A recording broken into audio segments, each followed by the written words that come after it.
Hi, I'm Ian Riñon, an independent alternative media practitioner among other things, and uh, back-to-back coffee banter. Tara, kape tayo. Anyway, today is the 9th of August 2022, and um,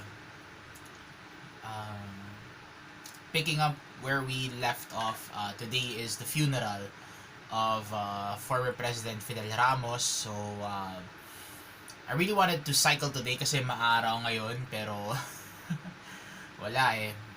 This is very important. And the reason why meron akong pentel pen or whiteboard marker for that matter is because I wanna uh, do a brewed banter about two things. First, the gloves are off.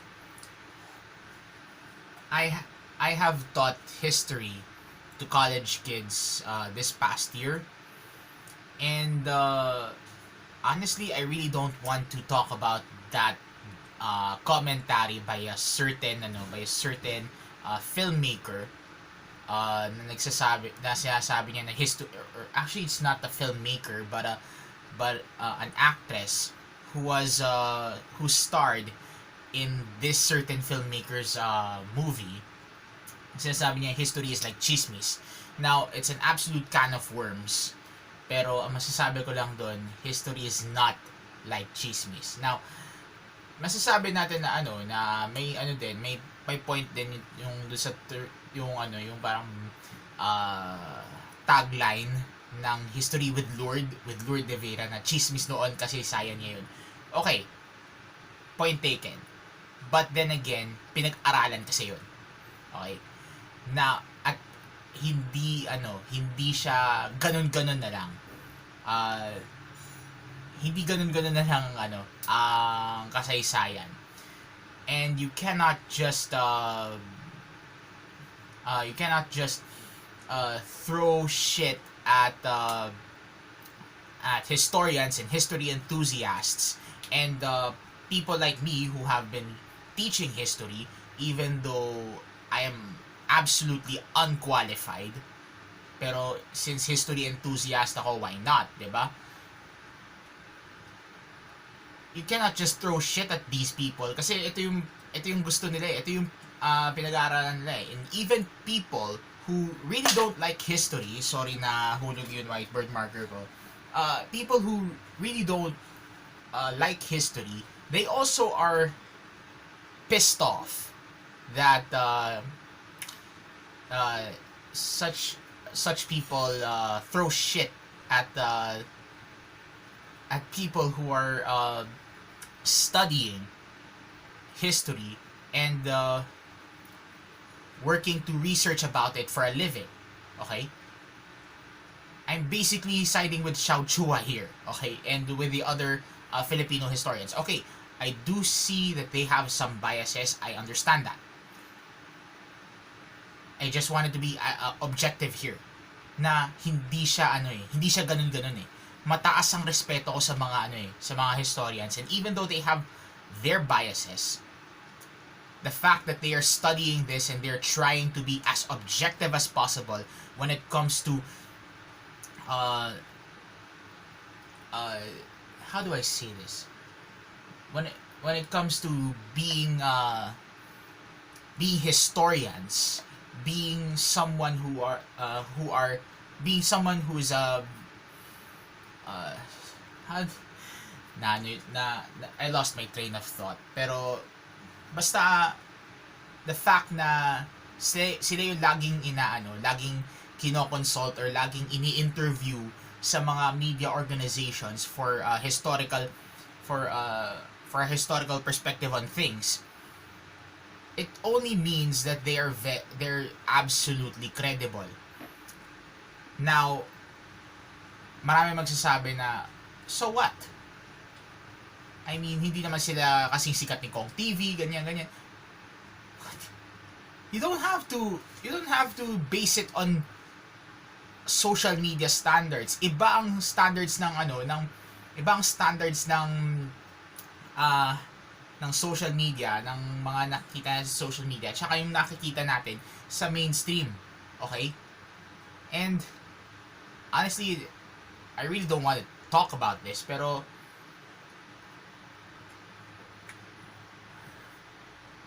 why not just appreciate what these guys are doing instead of instead of throwing shit at them dahil lang iba sila ng opinion kaysa sa'yo, di ba? Sure, I may have some reservations about some of the factors that they are discussing about, especially during the last years of the Spanish era. Oo, sige, may ano din, may mga pagkakamali din ng mga Espanyol, but we do not have to badmouth the Spaniards for everything. And even the likes of Xiao Chua understands that, na hindi lahat ng mga ginawa ng mga Espanyol mali. Okay? As a matter of fact, we owe most of our identity to the Spaniards. Our way of life was fashioned by the Spaniards, and nagkataon lang na may mga mali lang din sa sistema nila kaya umabot sa sukdulan. But then again, we really don't have to be we really don't have to badmouth people just because we oppose them. Why not oppose them? Why not oppose them while being civil? Why not agree to disagree, 'di ba?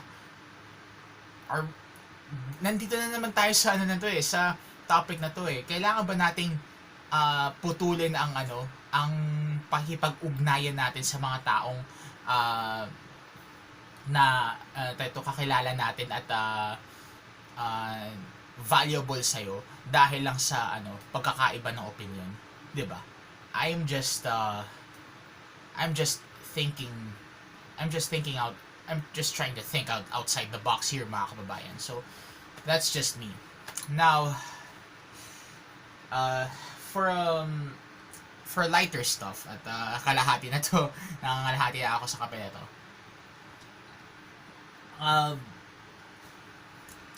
Right now we are in the summer or in the summer season, if we are in the summer period or the summer quarter, if we are dealing with the 4 seasons. Pero dito sa Pilipinas, dalawa lang naman yan, wet and dry. Okay? Wet and dry season.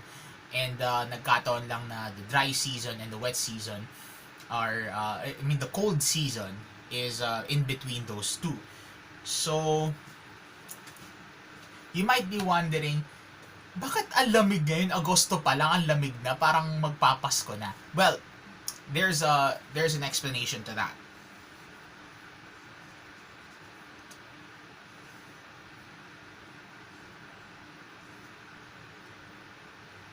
So sorry, nakalimutan ko tong sulatin.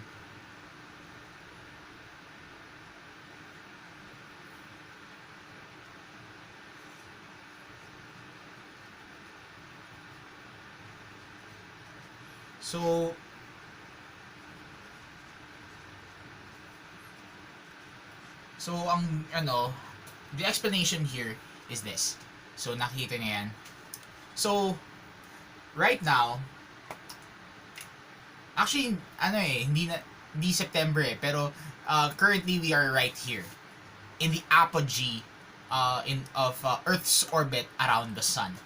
And since naka-tilt yan, sabihin na natin napaka-extreme sa southern hemisphere. When we talk about Australia, they are very much they have a very extreme climate, very cold winters and very hot summers, while everyone in the northern hemisphere are a little bit lenient when it comes to their summers and winters. Kaya hindi masyadong mainit sa tag-araw at hindi masyadong malamig sa taglamig. Although kapag nandun ka sa depending on where you are in the northern hemisphere, it differs. So kaya naisip ko lang, kaya may ano may sense din yung yung kanta ni Francis M na Cold Summer Nights kasi nasa apogee tayo. Nasa apogee tayo ng orbit natin sa araw. We're on the farthest point in our orbit around the sun. Pagdating ng December sa Pasko, we're in the or January, if I'm not mistaken. I'm not sure kasi parang approximation lang to. We're in the perigee or in the closest point in our orbit around the sun. Kaya sobrang init ng summer sa Australia pag December, January. Tapos sa dito naman sa Northern Hemisphere, hindi ganun kalamigan ang December, January. So this is basically the explanation kung bakit bakit sobrang lamig nung natin ng mga gabi natin sa sa sa Northern Hemisphere. And this is basically the explanation. And yung nakikita nyo yung linya dyan, that's basically the poles, the north and south poles. And kung mapapansin niyo yung southern hemisphere sobrang extreme ng mga ng mga climates nila. Kaya hindi natin din talaga masisisi yung ibang mga lugar na kung bakit sobra silang init or sobrang lamig. So that's just the explanation behind why we are having cold summer nights. Anyway, this is just all of these were just na ko lang sa utak ko. Oo nga no, parang kaya pala cold summer nights kasi sobrang lamig pala talaga kasi napakalayo natin sa araw. And the sun, as we all know, is the source of all heat and light. Ano ba yan? Ginawa ko ng science, science, basic science video. Oh my goodness. Anyway, I guess I'll have to go ahead and continue on with my day. So, with all that said, this is Intrepid Ian Riñon reminding you to, at all times, be the salt of the earth and the light of the world. Until then, look alive, stay alive, be kind to yourself and each other, and as always, thank you for watching. See you next time, and magkape na tayo. Ian out.